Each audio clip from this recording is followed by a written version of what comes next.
coronavirus pandemic has disrupted our life in so many ways. Even for me, that I just started to talk in physical conference in the end of the year of 2019, in this conference, yes? All the physical conferences that came after has been canceled. And in this situation in life, you maybe can be sad. But from my perspective for life, we don't have time to be sad. Life are so short, and because of that, we always need to think about how to create a good situations from the bad ones. And this is exactly what I've done when the coronavirus pandemic has started. In the beginning, we have a lot more time to spend at home.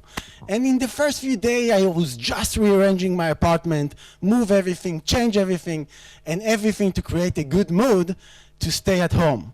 And then came the first lockdown that we cannot go anywhere, and we were stuck at home. And I thought to myself, what I will do with all this free time? And I remember that several years ago, I created a pure CSS game, which is called Kill the Birds, that so many web developers all around the world love it so much. But I thought to myself that in the last several years, I learned so many new tricks in CSS that now I can create a lot better one. But I needed an idea of what it will be about. And it was one of the most easiest ideas that we have in my life. Because if we are now living in the coronavirus pandemic time, why not to create the coronavirus game? And this is exactly what I've done. I created this pure CSS game, which is called the Coronavirus Invaders. And everything that you will see right now is done only while using CSS and HTML. Yes, for the CSS part, I'm using CSS preprocessor, and even for the HTML part, I'm using an HTML preprocessor. But all the logic of this game, like when I'm clicking on the UMI button, it's opening a pop-up, the logic of the opening and the closing of the pop-up is done only while using CSS and HTML. And when I will click the Save the World button, the play button of the game, it will hide the game navigation and it will open the game frame itself. Even that logic is done only while using CSS and HTML. And when I will click on some coronavirus creature, they will disappear from the screen and the score of the game will go up. Even that logic is done only while using CSS and HTML. And what about the countdown? No, really? The countdown is built only while using CSS. But before you're writing even one single line of code in your own project, you need to think about something that inspires you. And I don't know why, I remember an old CodePen that I saw in the middle of the year of 2019 with these cute creatures that remind me a little bit coronavirus creature. And I needed to give a name for the game and how to design the main navigation. And I don't know why, I just remember the Chicken Invaders game in my mind. And I took some other design on how to design the main navigation. And when you are thinking about inspiration, inspiration is always, but always, to take other older ideas and to create from them something else, something new. And the first thing that I wanted to create in my own game is to create a coronavirus creature. And here you can see my coronavirus creature, and here is my inspiration. And I like it because now it's my creature. And now I started to create the HTML of every one of those coronavirus creature. Then I created this label HTML element with the class of coronavirus, and I put it inside input type radio. And you may ask, why do you use here label element, and why there is input type radio inside? This is a part of the logic that we will talk about it a little bit later. But all the visual part that you're seeing here are starting here. We have the body of the coronavirus creature, and inside we have this 12 hairs and his both eyes. But from the beginning, I saw that I have a lot of repetition in my HTML code, like to create all those span HTML elements for all the hairs. And in the real game, I have 100 coronavirus creatures. And I didn't want to copy paste them one by one. And I needed to think on a way to solve this problem.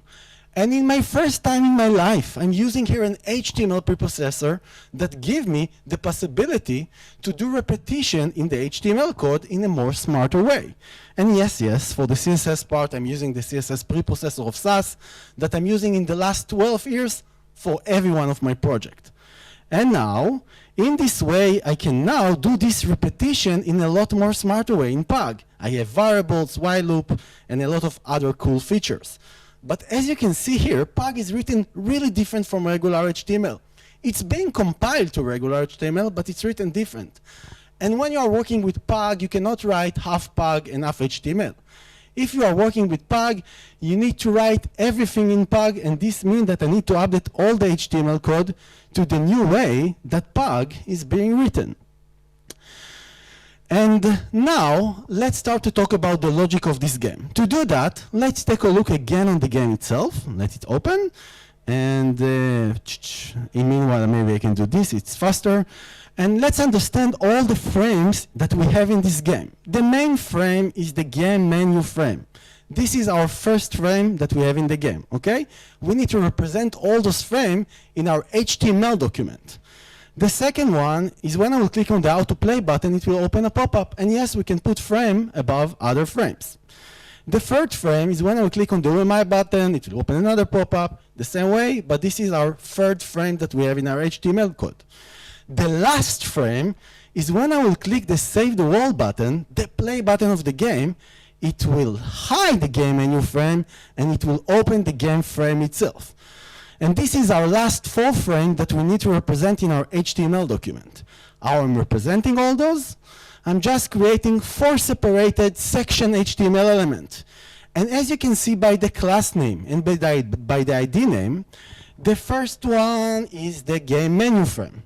The second one is the game frame itself. The third one is the pop-up of Who Am I, and the last one is the pop-up of How to Play. But when I'm loading this game, I want to see only the game menu frame. I don't want to see all the other frames. How can I hide all the other frames in a very easy way? I just can give all the other frames display none. And in this way, when I'm loading the game, I'm only seeing game menu frame. But now I need to create some flags that they will tell me if something is open or something is closed. How can I create flags without using any JavaScript? If you are thinking about input element of checkboxes, checkboxes, they are like flags. Unchecked, false. Checked, true. And this is exactly what I'm adding in the beginning of the HTML document. I'm adding 3 different checkboxes. Every one of them is doing different operation for me. And the first checkbox that has the ID name of Toggle Game, if it's unchecked, this is mean that I want to see the game menu frame, but to hide the game frame. But if it's checked, I want to do the opposite, to show the game frame, but to hide the game menu frame. The 2 other checkboxes are even more simple to understand. The checkbox that has the ID name of How to Play pop-up, if it's unchecked, don't show me the pop-up, and if you are checked, please show me the pop-up. And the same way for the third checkbox with the ID of Who Am I pop-up, if you are unchecked, don't show me the pop-up, and if you are checked, please show me the pop-up. But those are just checkboxes that I'm putting in the beginning of the HTML document, opacity of 0, position absolute, top minus something. You cannot see them, and you cannot click on them. And now we need a way to trigger those specific checkboxes without clicking on them specific. How can we do it? To do that, I'm using a very old feature that exists in HTML. The game navigation button that you saw are not button element. Instead, I'm using label element that only look like button HTML element. And label element can get the for attribute that can be connected to a specific ID of a specific input. This means that this save the world play button, label button element, this one, save the world, you see save the world, is being connected with the for attribute to the ID name of Toggle Game. Toggle Game here and Toggle Game here. This is also mean that if I'm clicking on this label button element, it will trigger this checkbox and it will change its status from status of unchecked to status of check. If you will click it again, it will change again from checked to unchecked, and as many times that you will clicking on it. But this is just changing those statuses of those checkboxes and still doesn't do for us any operation, any visual operation. And now, we need to use this status of checkbox to show or hide other frames of the game. And to do that, I'm using here two special CSS features. The first feature is the check pseudo class. I can see if there is a specific checkbox in a status of checked, and if this specific checkbox is in status of checked, I can use the sibling selector that can select me any sibling element that come after, and now I can give it display block, display none, and in this way I can show or hide other frames of the game. And this is exactly what I'm doing in the real game. For example, when I'm clicking on the how to play label button element, it will trigger the checkbox that has the ID name of how to play pop-up, and it will change its status from unchecked to status of checked. This means that this selector will now start to work for us. And if this checkbox is in status of checked, go to the sibling element that has the ID name of how to play and just give it display block. And now this pop-up is open. Nice. But now you need to ask yourself another question. How I'm closing the pop-up? And it's really the same idea if you are thinking about it. The X button and the close button in this specific pop-up are not button element. Again, I'm using here label element that only look like buttons. And the X and the close button, label button, have the for attribute that's being connected to the same checkbox. And when this pop-up is open, this means that this checkbox is in status of checked, and I need just to uncheck it. And when you will click on this label button that is connected to the same checkbox, it will trigger this checkbox, it will change its status from checked to unchecked. Now this selector will stop to work, and we will get a display none that we declared in the beginning. And now the pop-up is closed. Nice. But now you need to ask yourself another question. What is happening when I'm clicking on the Save the World button, the play button of the game? Because when I'm clicking on this button, I need to do two operations instead of one. First, I need to hide the game menu frame, and then I need to open the game frame itself. How can I do two operations with one specific checkbox? And again, it's really the same idea when you're thinking about it. When the checkbox with the ID name of Toggle Game is checked, first go to the sibling element that has the class name of game menu frame and just give it display none. And after that, go to another sibling element of the game frame and just give it display block. And in this way, you can do as many operations that you want with one specific checkbox. This way of written is, of course, written with Sass. You can write it in two separated CSS selector, but it's a lot more easy to read and write it with Sass. Nice, nice. But now let's jump to one of the most amazing tricks in this game. When I'm clicking those coronavirus creature, they are being disappeared from the screen and the score is going up.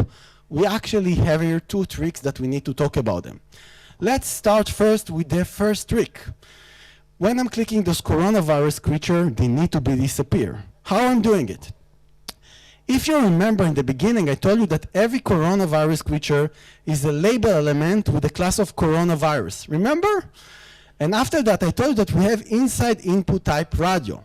But I also told you that all the visual part of the virus are here in this div class body. Okay? This is all the visual part of the virus.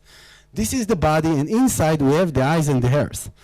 And what I'm doing in the real game, I'm doing animation for the label element, and I'm telling it to moving around the screen with a CSS animation. Okay, I'm taking the label and telling it to move. Because all the visual parts are inside the label, it will automatically take all the visual part with it. And if you are clicking on this coronavirus creature, because it's wrapped with the label element, it's also telling you that it's like you are clicking on the label element. Think about it. The visual part are here in this div class of body, but I'm taking the label element that's wrapping it, and when I'm clicking on the visual part, it's like I'm clicking on the label. And because there is input type radio inside, it will automatically get triggered. In this case, I don't even need the for attribute and the ID name. And I'm moving this label, that's moving all the visual part. You're clicking on this visual part of the coronavirus creature. It's like you are clicking on the label element. It's triggering the input type radio inside, and it's changing the status from unchecked to status of checked. And this status of checked of the radio buttons is telling us that the virus is being dead. And now the only thing that I need to do is to hide the visual part of the virus. I'm just selecting every input type radio that is in the status of checked. Please go to the sibling element with the class of body and give it opacity of 0. You see, if this input type radio will be checked, it will go to all the visual part of the virus and will disappear them with opacity of 0. Nice. And now let's continue to the second trick. How can I create a pure CSS score in a pure CSS game? And to do that, I'm using a very old special feature that we have in CSS, a CSS counter feature. In order to it to work properly, it needs to be defined in the HTML before all the input type radio that we have in our own game.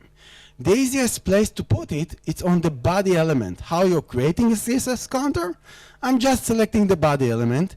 I'm using the special property of counter reset, and I gave it the name Corona, okay? And now I need to count all those dead viruses. How I'm counting them? Just selecting them. Every input type radio that is in status of checked, you are using here the special property of counter increment, and you are increment the Corona value that we created here. And now you need to print the total score to the screen. In order to it to work properly, you need to be defining it in the HTML part after all the input type radio. The easiest place is just to putting it on the bottom of the HTML document, and I created here the div class sum. The text score is coming from the HTML, and the total number, the total score, I want to print it here after.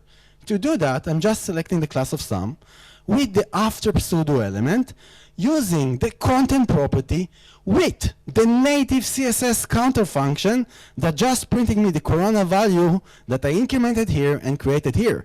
And in this way, it's always listening and always printing the total score to the screen. Because it's a very complicated example, let's see it in a real code pen, live code, and let's open it. And here. As you can see, I kind of created here 5 coronavirus creatures. We have the label, we have the input type radio. You can see here the input type radio, but in the real game, it has opacity of 0. All the visual part of the virus is this div with class of body. The eyes and the air in the real game are here inside. And the div class body is this big black circle. And in the bottom, I created here div class sum with the text score here. And the total value is not coming from the HTML, it's coming from the CSS. To create a CSS counter on the body element, counter reset, and I gave it the name Corona. For every input type radio that is in the status of checked, counter incremented the CSS Corona counter that we created. Beside of it, if the input type radio here is in status of checked, go to the sibling element with the class of body and give it opacity of 0. You see, if this input type radio will be checked, it will go to the visual part and will give it opacity of 0, okay? And in this way, it will be hidden. To print the total score to the screen, just selecting here the class of sum that here, and with the after pseudo element that will come here, I'm using the content property with the native CSS counter function that just printing me the Corona value that we created on the body element. And let's see that it really works. I'm clicking, and you can see the radio button being checked. The pure CSS score is going up. And in this way, you can create a pure CSS score for a pure CSS game. Nice. But let's continue to another amazing trick. How can I create a pure CSS countdown? Let's see it directly in the code itself, okay? Here you can see that I have HTML without any values. The numbers that you're seeing right now is not coming from the HTML. Again, they are coming from the CSS with the before and after pseudo element for every one of the numbers. That you will understand exactly what I'm saying right now. I have animation on the content property. But as you can see, it's only going between 9 to 0. This is because this first number is the before pseudo element, and the second number is the after pseudo element, and they are both string that only look like integers. That you understand exactly what I'm saying, let me print here the text AA, and you will see that they don't have any really connection between of them. They're only really synchronized. Let's see it. Yeah, the internet don't want to help me. Let's see it. No. We will continue in this way. Okay, believe me. Okay, for the first value, what I'm doing, I'm calling, oh, now you want to work? Really? Really? Oh, internet, okay. But let me explain you how it really works. Okay, for the first value is the before pseudo element, okay? This is the before pseudo element, this is for the first value. I'm calling that animation of countdown, and I'm telling it to work for 100 seconds and 1 iteration. 100 seconds and a total of 10 frames, think about it, 10 divided, 100 divided to 10, this is mean that every 10 seconds will go number down. 20 seconds another, 30 seconds another, and so on and so on. After 1 iteration, in the end of the animation, I want it to be stuck on the last frame of the animation. Yes, this is for the first value. To do that, I'm using here the forwards value that telling the animation when you are finished, please be stuck on the last frame of the animation, okay? For the second value, this is the after pseudo element. I'm calling to the same animation, but in a different way. This is the second value of the number, yes? And I'm telling it to work for 10 seconds for the animation and 10 iteration. 10 seconds, 10 frames, between 9 to 0, every 1 second will go number down. 2 seconds another, 3 seconds another. And after 10 iteration, I want it to be stuck in the last frame of the animation as well, in 0, and I'm just putting here the forwards value, and in this way, I'm creating a pure CSS countdown. Okay. Let's continue to our next trick, okay? Random values, random values. First, I want to show you why I wanted to create random stuff in my own game. And let's play this game again. If you can see here, the location of the virus are randomized. Even the scale of them is being randomized. Even the rotation of them is being randomized. But wait a minute, how can I create random stuff in CSS? You can't, but you can do it with Sass. Because it's a very important example, I want to show you this in the real code. And it's good that I created me here backup code. Oh, good, good. Okay. You need to understand that if I have different location for every one of the viruses, this is mean that I need to create 100 different animations for every one of the viruses. And because I didn't want to write them one by one, how I writing them? Let's see it. Let me show you this in the code. I created a Sass for loop that can run 100 iteration. And in every one of the iteration, as you can see here, every one of the iteration creating me dynamically another CSS animation.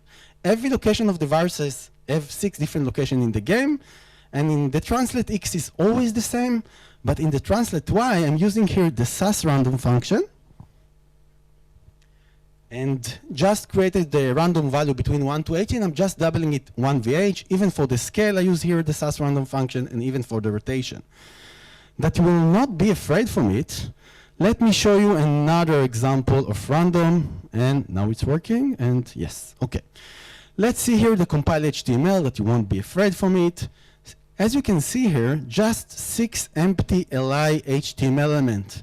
The values that you're seeing inside are not coming from the HTML. Again, they are coming from the CSS. And in the Sass code, I'm using here the Sass for loop that is running 6 iterations, as you can see here. And this creating me dynamically the CSS selector between class 1 to class 6. In every one of the iterations, it's creating me a new CSS selector. And inside, in the before pseudo element, in the content property, I'm using here the Sass random function that randomizes me value between 1 to 80. And I'm now just doubling it in 1 VH. And all those values that you're seeing inside are randomized. For you to believe me that they are really randomized, I only need to compile the Sass code and they will change. To do that, I will just press here, enter. And let's see that they are changing. Let's wait, they are changing. And if I will press again, they will change again. And that you will understand what is happening here, because its browser can only read CSS. They cannot read Sass. Let's see the compile code. Nothing special, just regular CSS, okay? Nice. Okay, let's continue to our next trick. In the end of the game, after 99 seconds, I'm putting a game over curtain. And I wanted to create the effect that the player can play this game again and again and again. But what I understood, in order to bring it back to the game menu navigation, I need to reset one of the checkboxes that was checked to unchecked. And if I want to reset the CSS score from, let's say, from 90 to 0, I need to reset all the radio button that was checked to unchecked. How can I do it? To do that, the back to main menu button is a very special button. It's not a label element in this case. In this case, it's an input with a type of reset. And the only thing that I needed to do now that this button will work is just to wrap everything with the form element, and now you're clicking on this reset button, and it just reset me all those input of checkboxes and radio button. They are all unchecked. You are getting automatically back to the game menu navigation, and now you can play this game again and again and again. And the last question that you need to ask me, how can I know exactly when to put this game over curtain? I need to put it exactly after 99 seconds. And this is one of the most easiest tricks. The only thing that I needed to do, everyone knows that animation can get animation duration. Animation duration is telling the animation how much time it needs to take from the start until the end. But what we are forgetting that we have the animation duration as well. The animation delay is telling the animation after how much time it needs to be start. And in the real game, it's have 99 seconds. And everyone asks me how it's working, how are you telling it to start to count only after you are opening the game? The real truth is just the counter is starting only when the wrapper element is changing from display none to display block. I didn't do anything, it's just working from the box. And for you to believe me that it's so easy, let's refresh the screen and we'll count together between 1 to 5. Here in this example, I only put 5 seconds. Let's refresh and hope that it will work, and we will count together. Let's do it together when it's starting, okay? Let's hope that it will. I will open it in this again with this link, and we'll pray to the God of the internet. God of the internet, yes. 1, 2, 3, 4, and 5. Game over! Okay, we saw here a lot of CSS tricks that with them you can create a pure CSS game, and maybe you are thinking that this is the main key takeaway, but it isn't. What I want you to take from this talk is to create your own fun project. It can be in CSS, JavaScript, I really don't care. But why it's so important to create your own project for fun? Because this is our best way to learn new stuff. You know, when we are children, we are doing it naturally. We are playing, and in this way, we learn new stuff.